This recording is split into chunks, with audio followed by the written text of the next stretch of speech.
Pathokinetic changes and spinal cord injuries. The lumbar portion of the axial skeleton is most prone to trauma.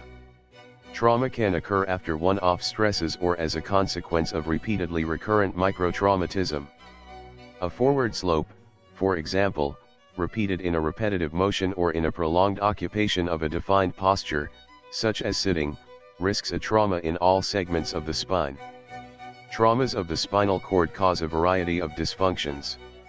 Types of damage. Resulting in decompression loads in a neutral position. The compression fractures cause a collapse in the medial internal side of the vertebral bodies. This side is weaker. Damage to vertebral bodies, fractures. Dangers in the rear column. Resistance to wear decreases due to scissor stress. As a result, the vertebrae squeeze a ventral, called spondylolisthesis. Lumbar damage in the lumbar lobe.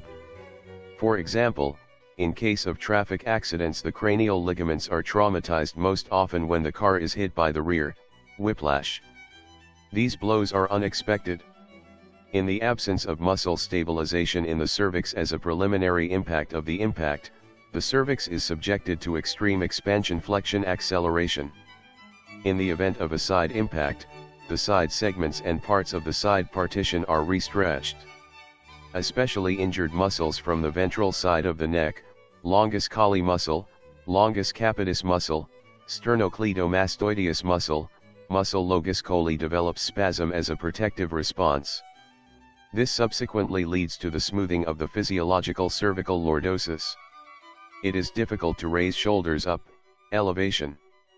Spasm and shortening of the said muscles cause protruding head posture. In the event of a side impact, the side segments and parts of the side partition are restretched. Subsequent whiplash hyperextension results in a sharp restretch of soft tissue fabrics and blood vessels. Spinal injuries. Disc hernias.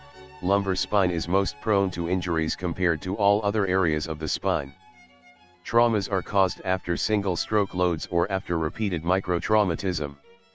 Factors for development of disc disease. A vicious bent posture on the spine or during prolonged sitting. The lumbar spine is smeared and with a lard. The lumbar backbone is tucked in and lined with lordosis. The gravity load from this position causes the pulp liquid core generating a significant hydrostatic pressure to resist the forward and lifting movements of the objects from the ground. Factors for development of disc disease. The release of phospholipase from the nucleus as a result of mechanical compression causes a sense of pain. Disc hernias are localized most commonly in the L4-L5 segment with root involvement of L5-S1. The rotation of the carcass poses a threat to the intervertebral torque disc. Tips and how to test the muscular tone of the axial backbone and the musculature having an impact on the damage to the axial skeleton. Test for shortening the spinner. Test movement, flexion, leaning forward. The head reaches thighs. Proof of shortening, standing position of lumbar joint, a strongly convex waist ridge area. The clinical diagnosis is made by a doctor neurologist and the healing process is entirely under his control. Reduction of the damping function of intervertebral discs. Stiff movements and gait, globalized movements. Click on the link below for more information.